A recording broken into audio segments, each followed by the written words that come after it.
पुढे जातो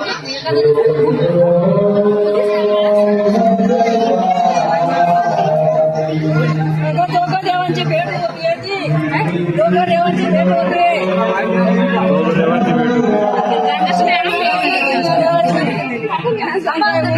टाकलेला म्हणूच नका